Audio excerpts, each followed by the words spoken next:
That's good.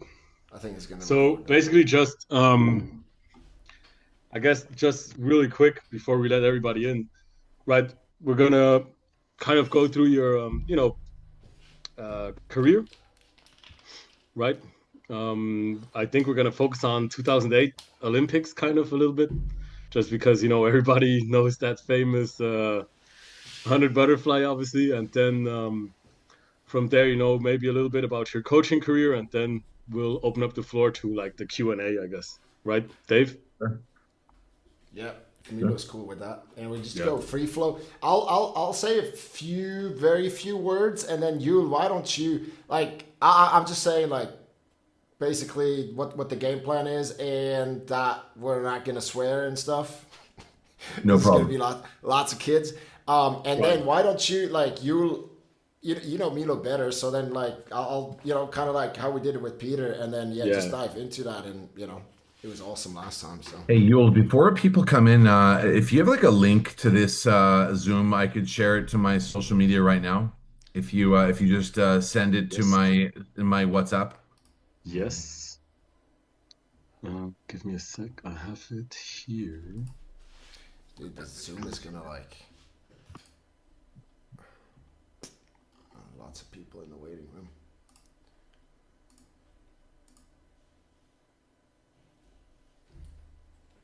And there's a lot of questions, but I think let's just give like I guess like a couple questions that we can ask Milo just like for everybody, and then let's just give priority to people who are actually here live, and then Yeah. they can ask Milo directly if that's cool. Yeah, and I would say we also do like, a max of questions. So, this shouldn't take longer than an hour. So,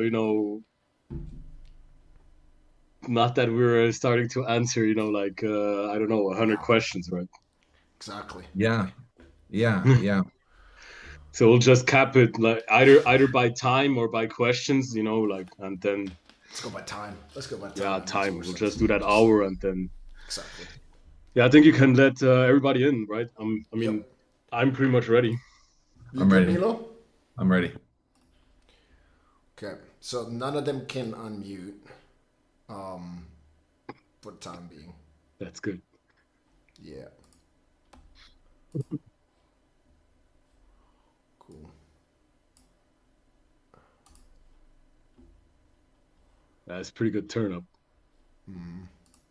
And there's more, dude. I think my Zoom has a limit of, I don't know, maybe 100. We'll see. Yeah. Hi, everyone. Swimmers, parents.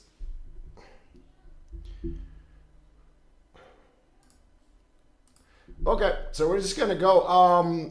Anyway, you guys know you and myself, and you know Milorad Čavić from Serbia, former world record holder, amazing guy. How does this gonna go? Yul and I are gonna ask him a couple of questions first. So we're gonna try for the boys, right? We're trying to not to swear, because we got a lot of young swimmers trying to be a good example.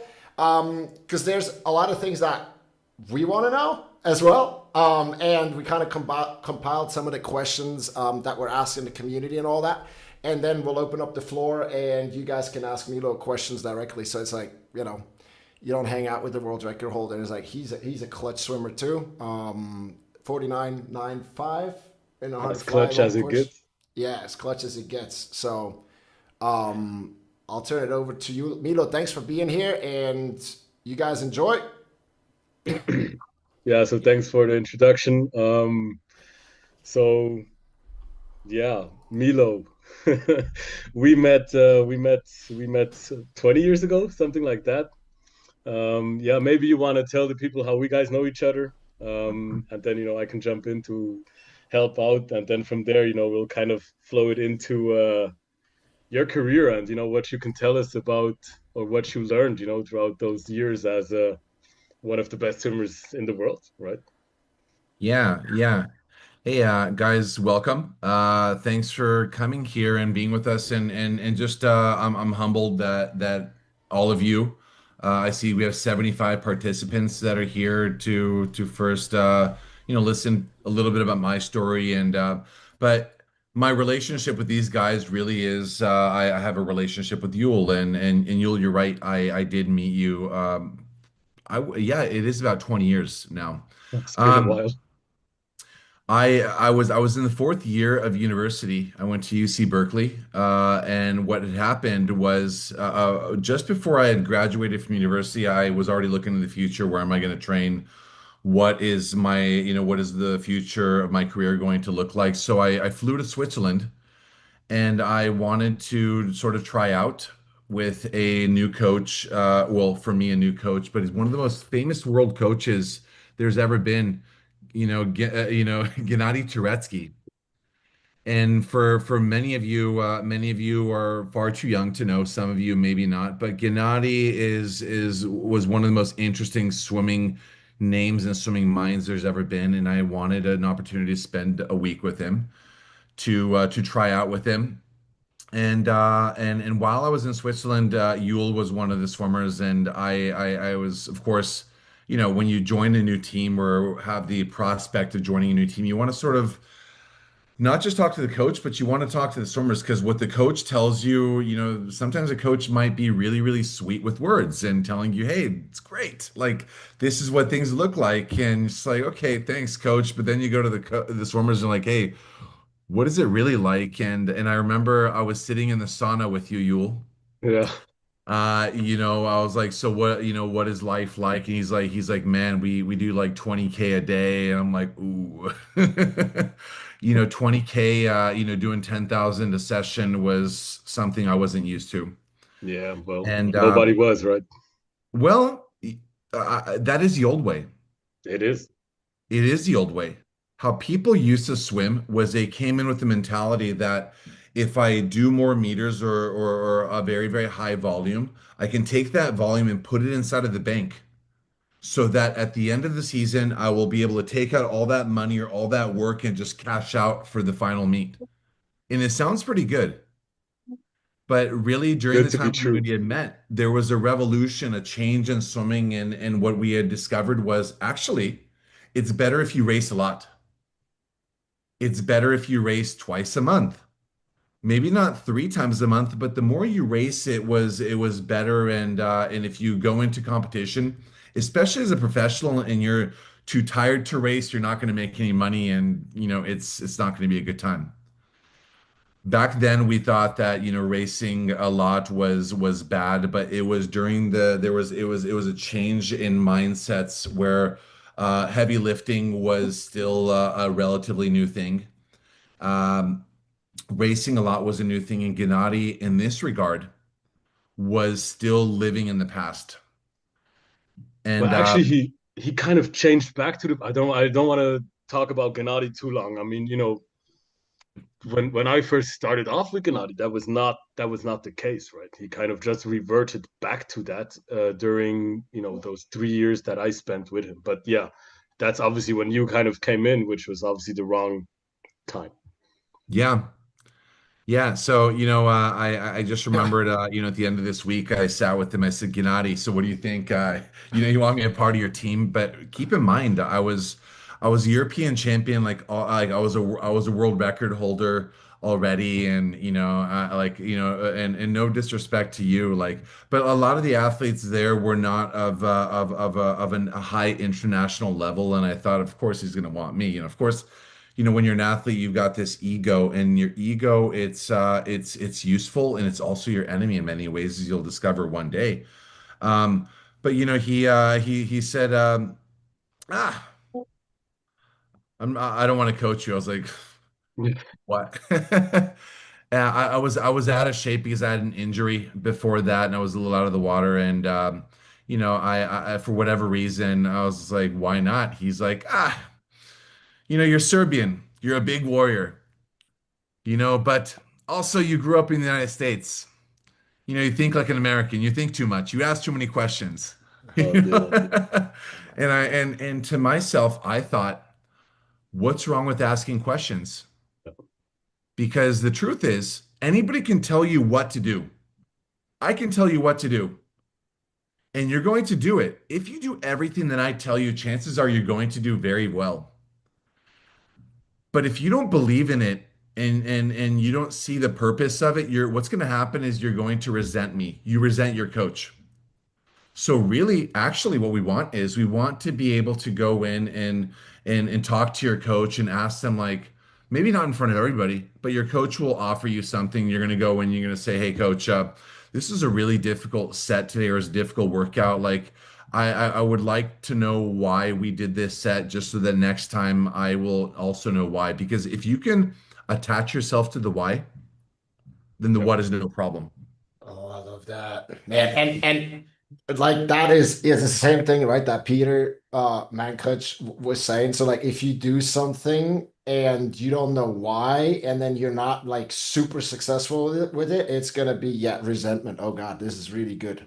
Um, so And so that's what that we means. encourage all our swimmers to do as well, you know. Yeah, and they get to ask him on camp, right? I mean, I forgot to say that, but Milo is coaching all 10 days in one of the camps in Tenerife this summer. So that's gonna come back to you, right? But it's always like how you ask it, when you ask it, right? As a swimmer, just gotta be curious. Yeah, for sure. And for Yeah. me also as a swimmer, it was way easier to holding on to the why than just swimming whatever, you know, the coach told me without having a goal behind it. But as soon as I understood why I'm doing something in training, you know, Mm. made it so much easier. I mean, I see a lot of young faces here already, and I just want to tell you, like, one day you're going to get a job, and when you get a job, like, you're probably going to have a manager, somebody responsible for you, and you're going to respect them on day one just because of their title. But that level of respect, it sort of goes a little bit higher when you know that they've achieved something within that space. So they not only have the name of authority, but they also have the results. But the level higher is once they have the respect of the community in whatever it is that you do. And with Gennady, he had the respect of the community, he had the results, but he also had the title. And it's easy to sort of follow somebody who has all of those things just because you just sort of trust them, like, hey, they know what they're talking about. The real deal and the truth is, a lot of us, especially with our coaches at a much lower level, you go in and they tell you what to do. 2,400 IMs, and you're just like, mind blows up. Like, why? Why? And if you're not able to get an answer why, chances are they themselves don't know, and they're just sort of thinking like, hey, maybe this is just something to do. I don't like to say garbage yardage because I believe that there is a good explanation for everything. You can give anything purpose, but working hard is a whole lot easier if you understand the why and buy into the why. For sure. Yeah. For sure. So, dude, what do you do? What do you do if you have that kind of coach, you know? And so what do you have like any tips on how to approach that? You know, if your coach is just do that and and again, like think about a lot of them are kind of like teenagers, not the most secure about themselves. And then you have that maybe hard ass, maybe Serbian coach, right? We got a couple of stories that like, these old school coaches that are very, I just make not just Serbian, but you know what I mean? It's like very authoritative. How did Peter call it? A dictatorial, no, dictatorial democracy or something like that. Democracy, Yeah. democratic dictatorship. Oh yeah, that's how we call it. So what do you do as a swimmer? Like, how do you approach that? Uh, I'm a relationships kind of guy. I think everyone is like everyone, like as humans, guys, like we believe in relationships. We're social beings. We like to, but you think about relationships. What is a relationship? A relationship is the I am choosing to enter this partnership in this relationship because I choose to relate to you. Mhm. For me to relate to somebody or for you to relate to me, you have to first have the will to relate to them. Maybe you are somebody who is not very communicative, you're an introvert and you do better just receiving information and just doing what somebody tells you to do because there are people that literally need to be told what to do at different periods of their lives. But if you're somebody who likes to take control of your destiny and get behind the steering wheel, which is to drive your life and your career, then what you want is your coach to be the passenger or co-pilot who's going to sit next to you. You're going to drive, And essentially they're telling you where to go, and you're steering your swimming, your career, or your body. And you first need to decide with yourself, like, what kind of relationship do I want with my coach? Not every coach wants a relationship with you. If this is important to you, maybe that partnership is not the right partnership. I, as a young swimmer, my coach was Dr. Dave Salo. He is one of the most world-renowned club coaches and international coaches. In fact, I think in the last like 25 or 30 years, if you were a world champion breaststroker, chances are you had done a training camp with Dave Salo, because the best breaststrokers in the world would go to Dave Salo. Now, here's the deal with him. Dave, he doesn't want a relationship with you, but he does coach with authority, and also he will tell you, hey, this is what we're doing and this is why. But let's not go have tea or coffee. Like, just let's not. He doesn't want that with you. There are coaches out there that will give you a relationship that you want. And I think you first need to determine what kind of relationship do you want. And I know that it's kind of hard, especially when you're young, but one coach has maybe 25 swimmers. And for him to build a close relationship with everybody is just not possible because he doesn't have the time for it. But if you do make an effort, I promise you will be one of the few people that do try to build a relationship. You have to go out and say, "Hey, coach, can I just borrow like 90 seconds of your time? This is what I've been thinking. Could you help me?" And the simple fact that you went out and said, "Hey, I need help." They, as a coach, like I promise you, no one coaches for the money. Like it is actually a job with very, very, very high job satisfaction, in that it is fulfilling. For me, it is the best job in the world. But at the same time, it's really, really difficult on the family, just because when you guys are training, they're there with you and they're not with their own families and their own children. It is literally a life choice to be a coach. And they do it because of the job satisfaction, how wonderful it feels to be a part of something really great. So for them, their bandwidth is all over the place. They're thinking about their families, their own issues, their challenges, but also with you, and they want to give you the best. And I think that if you were to go out and talk to your coach and say, "Hey, I need your help. This is what I'm thinking," it would go a long way in building a relationship. For sure. Yeah. For sure. I like It's it. what we said, right? It's very similar. It's very hard if you're a coach and you care about your swimmers, and a swimmer comes to you and kind of articulates that and makes that effort, even when they're shy or you can see they're nervous. It's like hard to say no, get lost. Yeah. And it's never get lost. It's just like, hey, like, tell me what you need. One of the most fascinating things during my coaching was, you would go to your at a swimming meet, you would go to your coach, and you would look to your coach for the swimming advice, like, or race advice, like, hey, what do I got to do? And my coach would always tell me, like, what do you think you got to do? It's And good. basically what he's saying is like, why don't you tell me your game plan and I'll fill it in. So it shows a level of like, how involved are you in this? Are you literally coming to me 3 minutes before your race to start thinking about your game plan? What you actually want to do is you want to think about your race and your game plan before you come to the coach and say, "Hey, coach, this is what I've been thinking about. This is my process. This is what I want to do." And your coach is going to say, "Hey, great. That's really, really wonderful. Don't forget to not breathe the first stroke off the wall." They'll fill this in. So um, here's the deal. Uh, the probability of you doing something is much higher if it's your idea. If I tell you what to do, you're probably going to do some of it, but you're probably going to do more of whatever it is that you say you're going to do. So if you come to your coach with the game plan, that means that you've been thinking about it. And because you thought about it, you spent time on it, and you sort of emotionally attach yourself to this plan. And the likelihood of you realizing this plan is higher because you've given it thought. All right. The idea behind this is visualization. I have a plan in my mind. I visualized it. This is how that race looked like with this plan.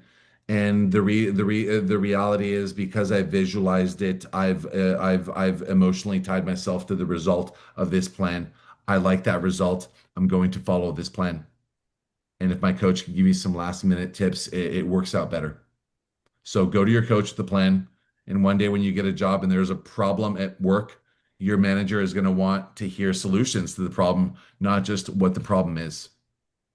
You're going to do better if you come with solutions, I promise. Mostly, you won't even want to know what the problem is. It's just like, hey, I need to do this and that. There you Imagine go. someone coming to you with problems all day, every day. Oh my And God. then imagine another person who's coming to you with problems, but also solutions. You're going to like that person. I want to relate to that person. For sure. That mic For sure. drop. Yeah. So we've this is good. I like it. We still kind of want to hear from, your career.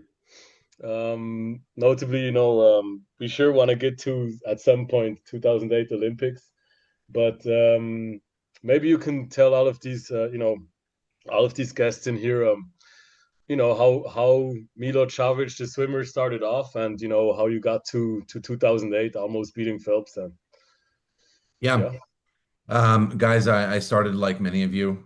There was maybe a pool in the community. I learned how to swim, and one of my best friends was a swimmer, so I wanted to spend time with him, and I joined the swimming team as a result. I grew up in the city close to Los Angeles. We had a pool in the backyard, so I spent a lot of time in the pool. And one thing that I sort of discovered very early on was I just love being in the water. I love being underwater. I love pretending like I was a fish or a dolphin, and I loved holding my breath and just playing games in the water. Maybe the reality is it was so hot in California that it was easy to spend time in the water because it was really hot. But my friends group and who I became was a swimmer, and I loved going to practice every day only because my friends were there.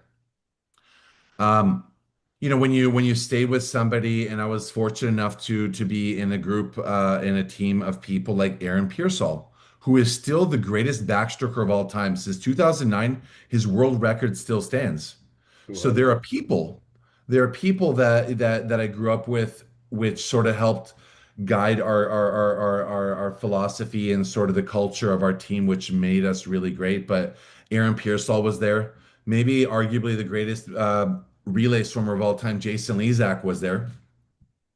Amanda Beard.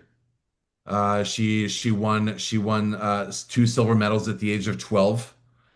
In 96 and 2000. And we had quite a few swimmers that went on to the Olympic Games. Specifically in 2000, my team sent six swimmers to the Olympic Games. It was a serious team, and you know it was and most of those swimmers were Americans, so it was just very, very high level swimming. So all in all, like I was always surrounded by people with this mindset, this goal, and being surrounded with people with this mindset and this drive. Seeing people who are motivated every day definitely helps. Long story short, like I went to university. I set my first world record when I was 19 years old. And who I was as a swimmer was I was somebody who every night before I could fall asleep, I didn't push myself to this, but I saw myself swim the perfect 100 fly every night. And I didn't think about this, but I was visualizing. This was visualization before thousands of people wrote tens of thousands of books about visualization. But one thing that you're going to discover about very successful people is that they see themselves do something before it happens. And this is visualization. You can buy any one of these books, but what you're going to literally get in the end is the condensed truth that if you see yourself do something enough times, what's going to happen is your mind is going to convince your heart that you can do it because it excites you so many times, and then your heart is going to enable your body to find the energy or the willpower or the capacity to achieve that goal. Now, it's not as easy as saying, "Hey, I want to be an Olympic champion." There are hoops and there are steps that you have to go up until then. But you know, the reality is this: when I was young, I went to swimming because my friends were there and it was fun. When I became a professional athlete, it wasn't so fun because I felt like I had to fight and race the best people in the world, and it almost became a job. If you didn't perform, you wouldn't have the funds to continue. And it wasn't until I retired swimming and my hair fell out and I became bald that I actually realized what swimming was. Swimming is nothing but a vehicle and teacher of life. It is nothing but a teacher of life. You go to practice, you're faced with these challenges like, do I want to work hard? Do I want to push myself? I don't like this set, like I'm not feeling too good. Well, look, the reality is in life, you're not going to feel great every day. And I know that you want to talk about the Olympic Games, We're good there. but I do want to sort of tell this one story that a former president of Serbia, I was very, very comfortable and friendly with him, and I remember one day we sat for tea, and he said to me, he said, Milo, I was 24 years old, and he said, Milo, you should have children. Right. I was like, Mr. President, I'm 24 years old. This is a terrible idea. Like, he's like, no, no, you should have children. It doesn't even matter if you stay with the mother. You should have children. I was like, this is not very presidential advice, And he's like, I know what you mean, but trust me, like, you should have children. And it wasn't until years later when I became a father that I actually understood what he was telling me, and it had nothing to do with having children, actually. He said, in essence, the moment when you become responsible over another, that is when you evolve. When you become responsible over another person, a baby, for example, or a business, or in his case, a country, the moment you become responsible over something, you evolve out of necessity because you cannot fail. As a professional athlete, guys, I became responsible over my career and I started to go into this hyper focus zone to where I needed to do everything possible to ensure that I was going to be successful because if I did not succeed, I would fail. And failure in swimming, all up until recently, if you do not perform at a very high level, you will not secure the funds from your team, your Olympic Committee, your national federation, the European Aquatics, or the world. You won't have the sponsors to be able to continue. And what I'm trying to tell you is, um, when I was in that place, all I could focus on was doing everything that I could do to be successful. And literally, I look back now, bald at the age of 41, thinking about my goodness, like going to practice every day, working hard, doing the things that other people would not do, and thinking about things like preparation, planning. It is what sort of enabled me to be very successful. Now, going into the Olympic Games, I had back problems before this. I had retired from swimming 1 year before, 1.5 years before the Olympic Games. And I returned to swimming after a couple months into my retirement because I missed the game. And then I started finding ways so that I could make sure that I would be successful. Um, Going to the Olympic Games, I was in great shape. I was not in the best shape of my life, but I was in very good shape. And when you're going against someone like Michael Phelps, the greatest there's ever been of all time, you cannot go face an opponent with any doubt. If you approach your greatest fear with doubt, then there is a higher probability that you're going to fail. For me, being hyper aware and hyper focused that if this doesn't work out, there is no future for me. I was doing everything and more necessary to prepare myself for this race. And going into this race, I was very confident. But no matter the level of preparation that you go into the race, like I cannot control what someone else is going to do. I can only control myself and my preparation. And going into this race, you feel, I felt really good based on my preparation, how things were going to go. I believed I was going to win. It was not because I was going to give 100%. It was because I was going to give 110%. The extra 10% is literally emotional involvement and investment into the outcome of this thing. And for you to go into a race 99% sure, there the chances are you're not going to reach your potential just because you feel and you feel or you fear the moment. You cannot fear the moment. It's going to happen. And the night before my Olympic final, I was sitting in the Olympic Village at the dining hall. I was sitting alone, and I remembered sitting alone with just myself. I was having my meal, and this legend of swimming from the Netherlands, Peter van den Hoogenband. Peter, he saw me and he came over to me. And I'm visualizing as I'm telling you this story, I'm visualizing this legend seeing me sit alone and walking over to me and tapping me on the shoulder and being like, "Hey, I know what you're thinking about." And I thought, "What am I thinking about?" He said, "You're thinking about the race tomorrow." And mind you, the Olympic final in 2008 was in the morning, just because we were racing our Olympic finals in the morning just because the American people or NBC had paid billions of dollars to have this broadcast during prime time for the American Yeah. people. So we were racing in the morning and Peter, again, go back to the story. Peter came to me and he said, "I know you're thinking about the race tomorrow and what you got to do." And I'm like, "What do I got to do? Win?" He said, "Yeah, you're thinking about how you got to win, but never forget, Milo, why you're here." And I'm like, "Well, I'm here because I want to win it all and I want to be Olympic champion." He says, and he said to me, "This is true. You do want to win everything, but that's not why you're here." He said, "You're here because you want to be, and because from the very first day that you started swimming, you thought it was fun. You stayed in this sport because you thought it was fun.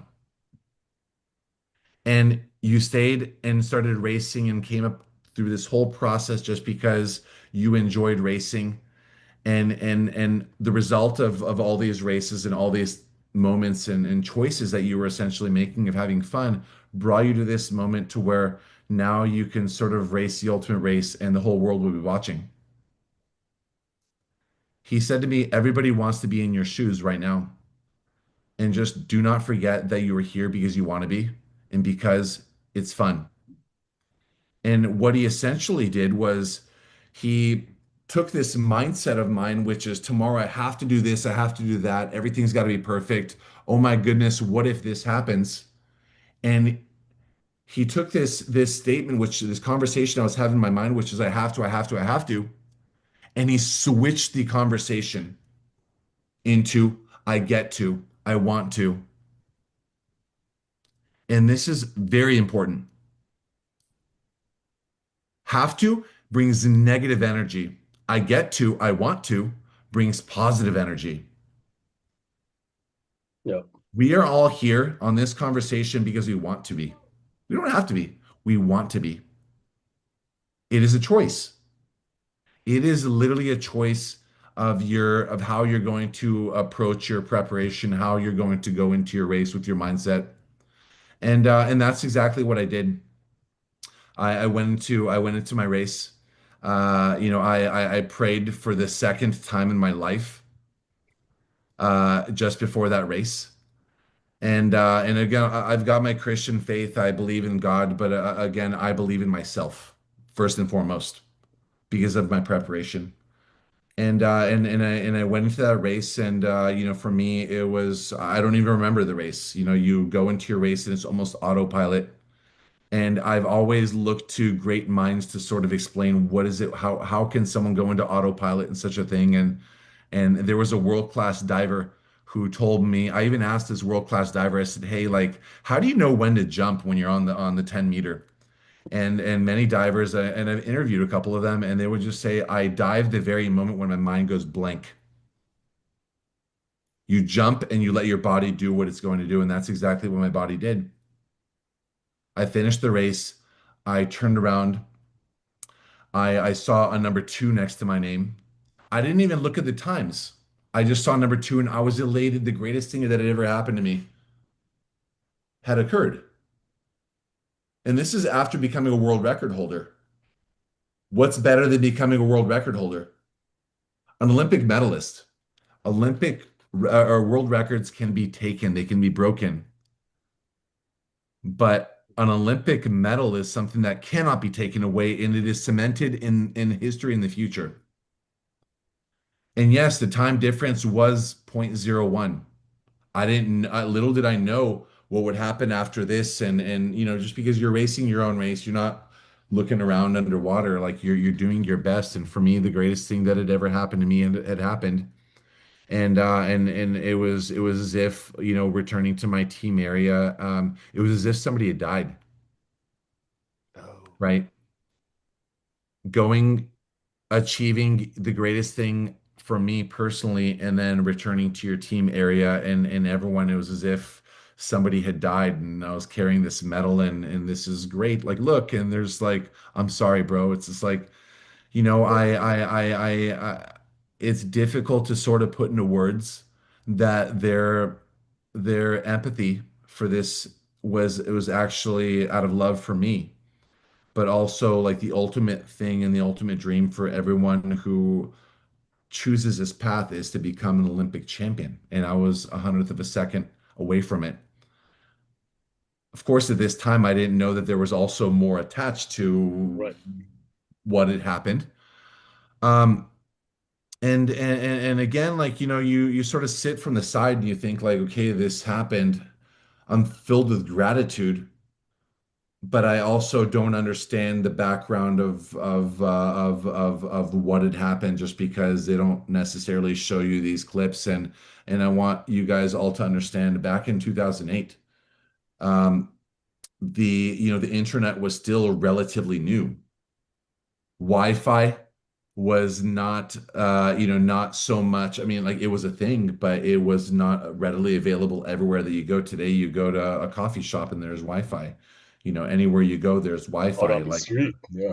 on the street, you walk around anywhere on the street, there's Wi-Fi, and like, it wasn't so much a thing, and social media was not as much of a thing. So, you know, Yeah, we uh, had like Facebook and YouTube. That's it. yes. So, today you get bombarded with the top plays of any sport, every day, all day. I mean, there's so much information flying at you right now, and I was just lucky to have raced in a time when I was not bombarded with this when I'm looking at my phone. Back then we were still using Nokias. Like, it was a different time, and it was a blessing in a different way.